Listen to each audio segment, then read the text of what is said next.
Final Fantasy VI arguably has the best intro of the 16-bit Final Fantasies. We're using footage of the Super Nintendo version, which of course was known as Final Fantasy III upon its release here. But as we start, we see our soldiers, Biggs and Wedge in their Magitech armor, discussing the mission ahead, and of course, Terra being under their control.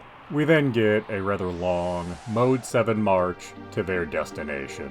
And truth be told, as a child, I would actually start up a new game just to hear the music that plays during this march. It was a time before the internet, YouTube, or game soundtracks being widely available. But we get to our destination, and we're now greeted with a series of tutorial battles as we slowly walk forward. Standard encounters, being attacked from behind. And new to this game was the pincer attack, where enemies are on both sides of the party.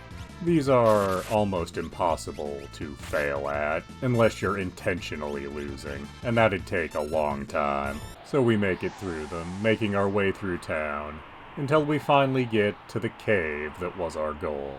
We get to see our first save point and get a nice explanation of how those work. And in this cave, we can actually have random encounters. Hypothetically, you could even do some grinding here, though there isn't much point to that. What there is some point to is the first boss fight.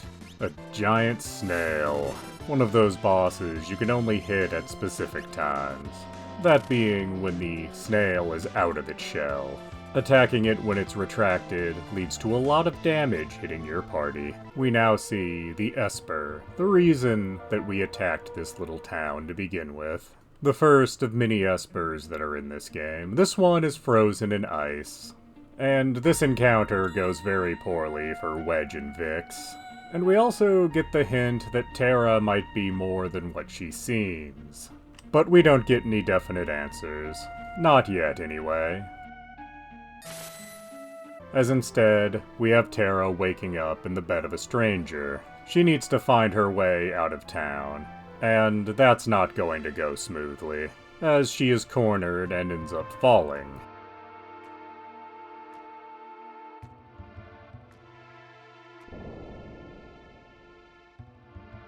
Apparently being knocked out and dreaming of her backstory. We then get introduced to a second character, Locke.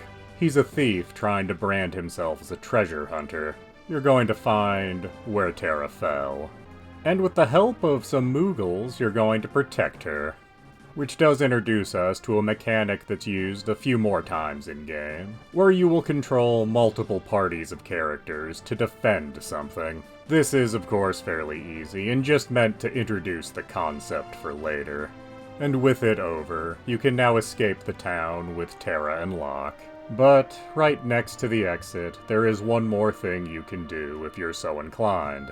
A building where there's lots of NPCs to explain various mechanics to you. There's a couple of items in here that are worth getting, but if you've played an RPG before this one, there's not much point beyond those items.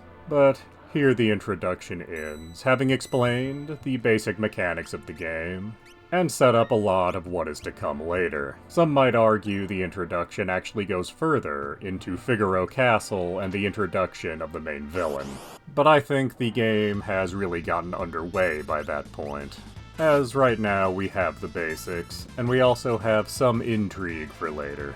As you can already tell, we'll need to come back to investigate what was the deal with Terra and that Esper. But that's a story for another day. Please do subscribe, comment, like, and tell your friends.